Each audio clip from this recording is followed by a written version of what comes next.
Good morning, everyone. So, this is the today we are going to start our class. That is the online video class, and the topic of that class is the broad classification is the excretory system, human excretory system, the renal physiology. So, what is there in the renal physiology? We'll discuss about the kidneys, nephrons, or other excretory parts and their function, their role, or related to some other functions also, body functions also. So this is the human excretory system. You all have these basic ideas from the school class life, school classes, school days. So what is there in the human excretory system? Obviously, the kidney is the main functional part. So kidneys are there. How many kidneys? One pair. That is two kidneys are there.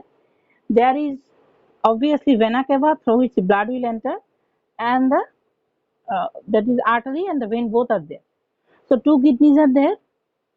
Then urinary bladder is there where the urine or the formed urine is collected, and that kidney and the urinary bladder is connected with a pipe that is known as the ureter. So since we are having two kidneys, there are two ureters which are connecting the kidney and the urinary bladder. And after the at the end tip of the urinary bladder, there is urethra. There are some specific muscles. There are some specific mechanism through which can open this valve mechanisms are there. So that is the human excretory system. Now the most important part is the human kidney. What is its function in general sense? It is the function. Its function is to produce the urine. Now, how to produce urine? By filtration. Filtration of what? Filtration of not the water but the filtration of the blood. So there is specific mechanism through which all the blood of our body is circulated simultaneously throughout the kidney. Specialized structures are there inside the kidney which are known as the nephron. So nephron are having some specific attachment where all the blood will become circulated regularly, repeatedly, and the products which are necessary to be excreted out from our body, those products will be excreted. This much we'll know. Now, anatomical structure of human kidney. What is there in the anatomical structure of human kidney? It's like a bean-shaped structure. Number of triangular shaped structures are seen if you make the cross section or the transverse section. Number of that pyramidal shaped structures are seen. So these are known as the pyramids. There are just look try to identify. There is medulla, which are striated pyramid sections are known as the medulla. Then the renal columns are there, calyxes are there, major and the minor calyx, and there is the cortex as well as the renal capsule. Capsule means the outer covering, then inside is the cortex. Papilla is there. Then from this major calyx, the ureter originates, which will connect with the urinary bladder. Now, if we consider the anatomical position, what is the region in our body where the kidney is present? That means what is the anatomical position of kidney? So you have to say that our kidney, both the kidneys are present between the level of last thoracic and third lumbar vertebra closest dorsally to abdominal cavity. Dorsally, dorsal side, that is back side of our body, in the abdominal cavity. What is the exact location? In the last thoracic and first, second, third lumbar. Last thoracic to third lumbar vertebral section. That is the exact anatomical position of our kidney. What is its size? This will vary from person to person, age, sex, but generally it is 10 to 12 centimeter length, and height maybe 5 to 7 centimeter. Thickness maybe 2.5 centimeter. What is the average weight? This is also a variable. This will change person to person, but more or less the average weight is measured 150 gram in case of adult male, and in case of adult female it is about 135 gram. What is the external anatomy? External anatomy means the anatomy, the covering, the capsule which is surrounding the kidney from the outside. So that is the external anatomy. There is also the internal anatomy. What the structures are present inside the kidney? Those pyramid shaped structures, some medullas or the calyxes. These are the internal anatomy. Now let us discuss the discuss the external anatomy, what is present in the outside of the kidney. What are the layers? Three layers of tissues surround each of the kidney. Three layers of tissues. What are the three layers? These three layers are renal capsule, adipose tissue, and the renal fascia. So renal capsule is present the innermost, the innermost layer. Renal fascia is the outermost layer, and adipose tissue is in between. Or if I say it like this, the renal fascia is the outermost layer, the last layer which is present outside the kidney, renal fascia, and the inside there is renal capsule. This is the two layer, and in between these two there is adipose capsule. So these are the three layers which are surrounding the kidney, which are protecting the kidney. So the outermost layer is the renal fascia number 3, which is a thin layer of fibrous connective tissue. What is its function? It anchors the kidney to its surrounding structures and abdominal wall. The kidney, not only the kidney, most of our internal organs are remain in a hanging position. So how they will hang in our inside our body? So they must have to anchor in the inside wall, in the inside of the abdominal wall. So this is the layer, renal fascia, that provide this attachment which anchors the kidney to its surrounding structures and the abdominal wall. That is renal fascia. Uh, and the innermost one is the renal capsule, which is a transparent fibrous membrane, and its function is that it will act as a barrier against the trauma, that is any mechanical shock, and the spread of any infection to the kidney from the outside. That is its function, renal capsule. In between these two there is the adipose capsule. What is that? It is a mass of fatty tissue surrounding the renal capsule, and it protects from trauma, firmly placed within the abdominal cavity. Its function is that it's a adipose tissue capsule made up of adipose tissue, and its function is to protect from the trauma, that is the any mechanical injury, mechanical shock from the outside, and also it firmly placed within the abdominal cavity. So that is three layers which are actually surrounding the kidney from the outside, which will provide the mechanical support, which will prevent it from any kind of trauma, and it will also provide the anchorage, the anchor. The kidney will anchor with the surrounding structure inside the abdominal wall using these three layers. That is the external anatomy. Now, what about the internal anatomy? This is the internal anatomy. The structures which are present inside the kidney. Just look at the structures. Pyramids are there, medulla is there, uh, calyx, major and minor calyxes are there, papilla is there. Then from that, that ureter will originate. There are also the artery and the vein. The artery through which blood will enter. Then after filtration, the filtrated blood will come out through the vein and it will go circulated throughout the body. Again, it will come and go. This will happen. This is repeated. So, what is there in the internal anatomy? Cortex is there and the medulla. You can clearly differentiate into the cortex and into the medulla. The medulla is the inner side, cortex is the outer side. Every in case of all other organs also, we will find cortex and the medulla. So medulla is the innermost reddish brown region, and the cortex is the outer part.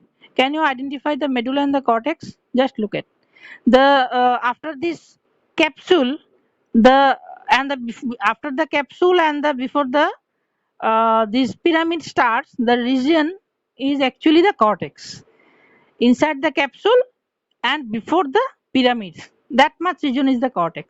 The from pyramids, this is the that medulla will start. So the cortex. So that is the outer part reddish in color or reddish brown in color. Don't go for the color. Redness must be there because since blood is circulating, this is a live tissue, not a dead one. So it obviously reddish will be the color. So it is divided into two parts. One part is the outer cortical zone, another is the inner juxtamedullary zone.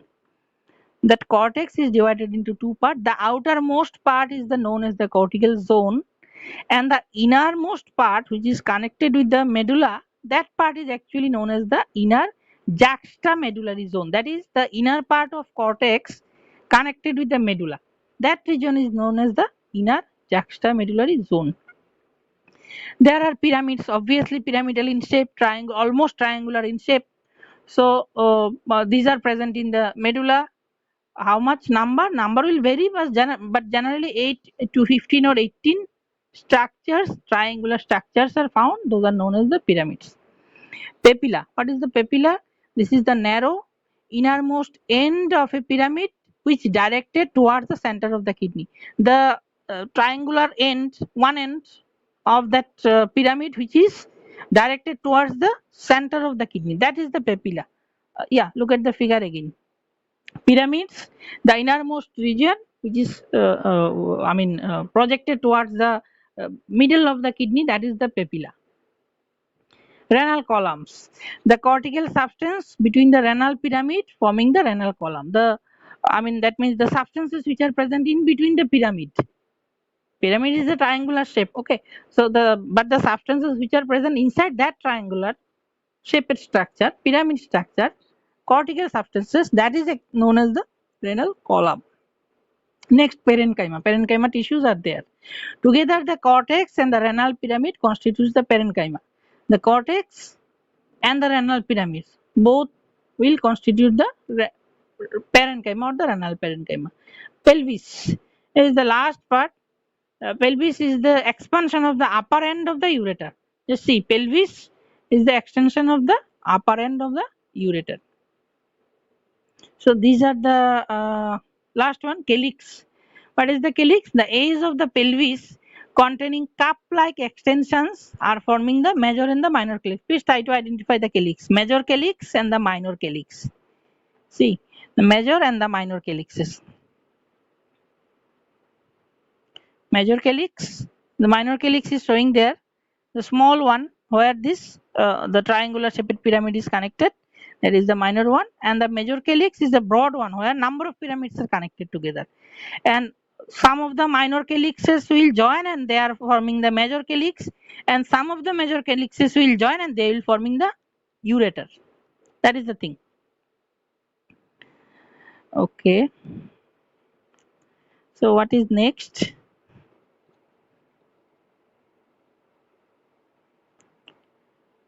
There are two to three major calyxes are found generally, and the minor calyx 8 to 18. Actually, these 8 to 18 minor calyxes will join and they are forming 2 to 3 major calyxes. Major calyxes unite and forming the ureter. So minor calyx function is that it will collect the urine from the collecting tubules. Collecting tubules of what? We did not explain the collecting tubules yet. Actually, the functional and the structural part of each kidney is the nephron, that you know. So nephron is having the last part is the collecting tubule. So where the urines are collected. So these collecting tubules are joined with the minor calyx, and the minor calyx function is that to collect the urine from the collecting tubule of the nephrons and from the major calyx. So they will connect the nephron through the minor calyx. Some of the minor calyx unite, they will forming the major calyx. Some of the 2 or 3 major calyx unite and then forming the ureter. So which now this all the collected urines will go and store in the that urinary bladder. So the urine is drained to pelvis and then out through the ureter, excreted from the body. Now, so that is the external anatomy. If you have any question, you can ask after the class. So what is the microscopic anatomy? Under the microscope, a million of functional units, that is the nephrons, are found in each kidneys, and these nephrons are actually known as, and truly in true sense they are known as the structural and the functional unit of our kidney. That is the nephron. What is the nephron? The structural and the functional units. Why they are structural? Because number of millions of billions of nephrons are present. What is the functional? Because the functions which are performing by the kidneys, they are not functioning by their own. Actually the functional unit is the nephron, because nephron is the structure which is which is meant for the filtration of your blood and the formation of the urine, and lastly made it possible to excrete the urine from the body. So that's why it is the structural and the functional unit. Nephrons have a unique funnel shape. What is the shape or the structure of our nephron? It is having a unique funnel shape structure. That is the beginning one, first part. Then some long stem which meant for the production of urine. So this is the microscopic view of nephron. If you place one slide, obviously a slide which is prepared by the cross section of a kidney, and properly stained, you will see this kind of structure under your microscope. What is there? Can you identify the glomerulus, some structures, round shaped structure, and something there, some uh, stuffed of capillaries or something is there? These are the glomerulus. Some line structures are there, not the straight line, convoluted line. Convoluted means these are not the straight, but the zigzag or up and down pattern is there. That is the convoluted line. So these convoluted lines are the tubules, proximal, collecting, and distal. This much of tubules are there, and the round shaped thing is the filtration unit of the kidney. So that is the macroscopic anatomy. Let us enter the structure. So what is the nephron? The structural and functional unit. What is its structure? Nephron is the multicellular structure and functional unit of the kidney. Why it is multicellular? Multicellular means this is not possible to build a nephron using a single cell. Obviously, there are a number of cells you require to build a nephron, or rather, if I can say, the your nephron is made up of number of cells. That's why it's a multi-structural, multicellular structure, but not the number of cells. Not the there are the variation of the cells. Number of different types of cells are there, which are forming different parts of the nephron. Some specialized type of cells are forming the, say for example, your glomerulus. Some specialized kind of cells are forming the collecting tubules. Some are forming the distal tubules. This is the thing. So not only there are the different number of cells, but also there is variation of the cells. Different varieties of cells are forming the nephron. What is their count? Generally, about 2 million nephrons are compact together in each kidney. It is counted that more or less 2 million nephrons are present in each kidney. So what may be your total count? Maybe around 4 or 4.5 million, or uh, around that. So each kidney is having 2 million nephrons, and the anatomical and each of these nephrons are connected with the blood supply. So blood will go enter to each of the nephrons, then blood will be filtered. The rest of the most of the blood will go out through the veins, and the excretory product are collected through this tubule structure of the nephron. They will send to the minor calyx, and finally to the ureter and the urinary bladder, and go out of the body. So the anatomical and the structure of cells are different from each other. Yes, that I told. This is the structure of nephron. Just see the cells, different cells. The proximal tubule, which is made up of some cuboidal cells, but they are having some microvilli, numerous number of mitochondria, and single broad nucleus at the middle. The descending part of the proximal convoluted tubule is made up of cells, some flat shaped cells. The ascending part is made up of again cuboidal cells. Number of mitochondria, single nucleus is there, but there is no brush border. Brush border is not there. Villi is not there. Same, the distal tubule is also made up of same kind of cell. The cortical collecting ducts, which are made up of different types of cells, which are almost cuboidal in structure, having no macrovilli, small separate cells, but two types. There are principal cells, there are intercalated cells. Where I am talking about the collecting ducts. The collecting duct is made of two types of cells. Just look at the cells, principal cells and the intercalated cells. What about the last part of the collecting tubule, which is made up of another type of cell? The cell morphology is quite different. It is having a cuboidal shaped structure with no microvilli. Mitochondria is also less, having a single round big shaped nucleus at the middle, and the ascending limb of the loop of Henle, which is made up of flat shaped cells, having a no microvilli is there. Mitochondria is also very less, having a big shaped nucleus at the middle, and the cell is a flattened type of cell. So that thing I have told at the beginning, that it's not possible the single cell will make a whole nephron. That is okay, but not a number of different number of cells are there, but the different types of cells are also present. Their cell morphology, their function, their structure are also different. So see how many types of cells. There is the variety of cells. Different number of cells are forming different part of our nephron. This is the common part, general part. What is there? Yeah. So if you look at the nephron, this structure is very popular to us, very known to us. What is there? See the black colored structure. These are the arteries and the veins through which the blood will enter, and through another the blood will go out of the that sieve, that filtration, that filter What to filter? The filtration of the blood. And if you put the blood there, the blood will filter.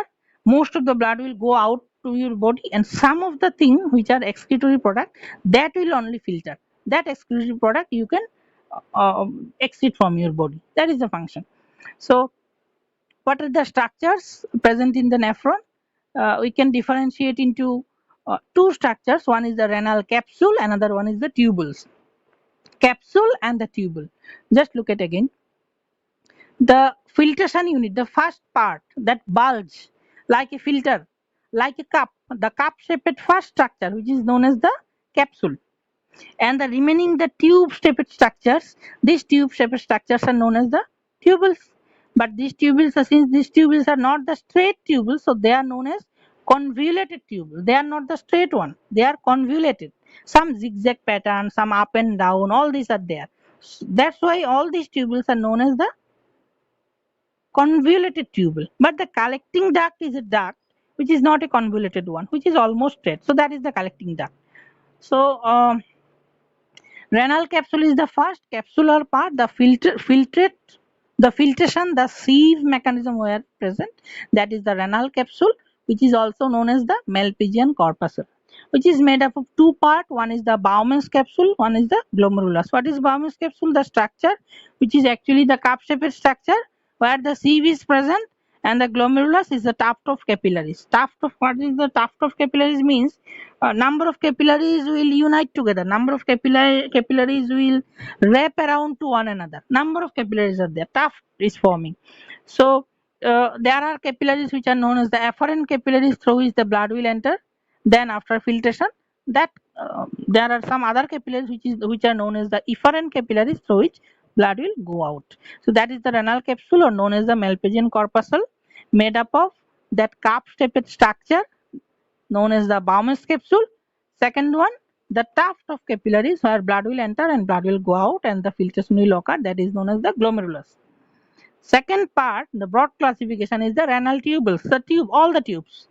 Collecting tubes are there, proximal convoluted tubule or PCT is there, distal convoluted tubule DCT is there, and in between one loop, straight loop is there. That, see, the loop is not a convoluted one, that is the straight one, that is loop of Henle. So proximal convoluted tubule means what is the proximal with respect to the renal capsule, proximal with respect to the renal capsule. So that tubule which is present proximal to the, close to the renal capsule is the PCT or proximal convoluted tubule.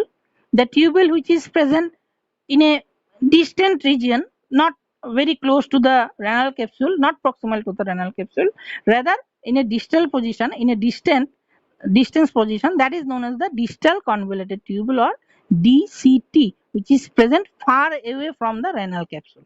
In between PCT and DCT, a loop structure is there. It is like simple hairpin loop structure, just loop. So this loop is known as the loop of Henle after the name of the its scientist who invented this one. So what is loop of Henle? This is also having two arms. One arm through which the blood will, that urine will go down. Another one, the urine will go up. So one is known as the descending branch of loop of Henle. Another one is known as the ascending branch of loop of Henle. See, this is simple thing. The glomerulus is there, then the PCT, then the descending branch of loop, ascending branch of loop, then distal convoluted tubule, and number of nephrons are number of distal convoluted tubules are connected with a collecting duct, and that collecting duct collect all the, or that collecting duct to deposit all the urines in the minor calyx, then major calyx, then the rest of the part. Now let us discuss in detail the structures. Bowman's capsule, what is that? This is a cup-shaped structure composed of double-layered epithelial cells lying in the cortex. That I have shown. What is the structure of the cells through which they are forming? They are the epithelial cells. Outer wall is called the parietal layer, composed of the squamous epithelium cells, and the inner wall of this Bowman's capsule is known as the visceral layer. So outer wall is called parietal layer, inner wall is called visceral layer. Outer wall is made up of squamous epithelium, inner layer is made up of podocytes. Podocytes contains foot-like structures called the pedicels. These are the specialized cells which are forming some pseudopodial-like structures. These are known as the like the amoeba. These structures are known as the some pedicels, and they are the podocytes, which are present where? Which are present in the inner wall of the Bowman's capsule. What is the Bowman's capsule? Let me remind. Bowman's capsule is simple like a cup-like structure. Cup where you are taking your tea or the coffee. That cup like that's the cup. That cup-like structure is the Bowman's capsule. Now inside that cup there are number of capillaries wrapped around. That wrapping of capillaries are the glomerulus. So one cup, in between that cup some wrapping of capillaries, that is the glomerulus. And both of these structures are known as Malpighian corpuscle. So what is the importance or the beauty of this Bowman's capsule? It is having tremendous permeability. The permeability means it can filter. So what is the tremendous permeability? 100 to 500 times greater than the usual capillaries. The permeability which are having in our normal capillaries at the tissue spaces, this Bowman's capsule is having 100 to even 500 times more permeability than the normal capillary. Since we know our capillary is also having this permeability, because of this permeability in the tissue spaces, our tissue fluid will form, lymph will form. In some case, during some immunological conditions, some of our neutrophils and some cells can go escape from the capillary. They can go enter the tissue space and they can work there. So, so that means our capillary is having little amount of permeability. But this Bowman's capsule is having 100 to 500 times more permeability than our usual capillaries, and that is obviously necessary because now throughout our life cycle, in every day, every hour, every year, this is going on till the person is alive. So the that permeability is also required. Next one is the glomerulus. This is the capillary tuft which originates Bowman's capsule. That means they will enter. There are afferent arterioles, there are efferent arterioles. The afferent are, just remind it, you can note it down. The afferent arterioles are larger and wider, about 50 micron in diameter. It delivers blood to the glomerulus. Efferent arterioles are relatively longer but narrow. See, the afferent arterioles are larger and wider, and the efferent arterioles are longer and narrower, which drains blood out. That means afferent arterioles are the arteries and the efferent arterioles the vein. Almost that you can explain like that. The afferent arterioles through which blood enter, efferent arterioles through which blood go out after the filtration. The pressure of the blood in the glomerular capillaries is higher than the other capillaries. What is the pressure in our capillaries? That we can measure, and that is actually we can express in the terms of our blood pressure. That means what is our blood pressure? The pressure which is present in all the capillaries. But what is written there is that the capillaries which are present in the glomerulus, they are having higher pressure than our other usual capillaries of our body. What is the pressure in our capillaries?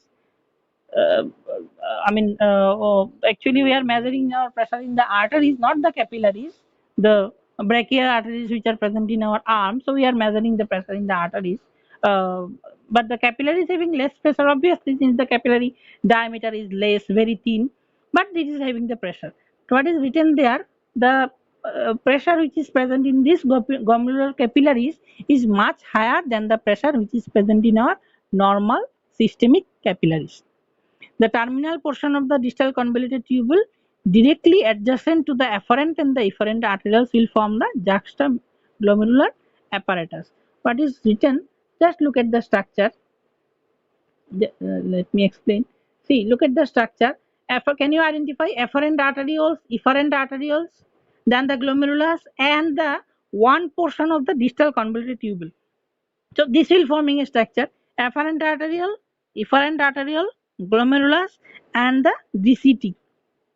This is forming a structure which is known as the juxtaglomerular apparatus. See, this is the your afferent efferent arteriole and the Bowman's capsule. This is forming the juxtaglomerular apparatus. The afferent arteriole, these are the cross section. The afferent arteriole, the efferent arteriole, and just find out the at the top of this afferent efferent arteriole, that is the cross section of a distal convoluted tubule. So these three are forming the juxtaglomerular apparatus, and this is having very important function, important role that will discover in our next classes. Renal tubules. These are about 3 centimeter long and 20 to 60 micron in diameter. Proximal convoluted tubule, which is the first part, for generally 14 long, 5 to 60 micron in diameter. Wall consists of cuboidal epithelium with the microvilli, then the loop of Henle, descending limb, and the ascending limb. Extension of this proximal convoluted tubule will forming a U-shaped straight structure which is having the descending limb, which is a thin composed of squamous epithelium cells, and the ascending limb is not the thing. Ascending limb is thick.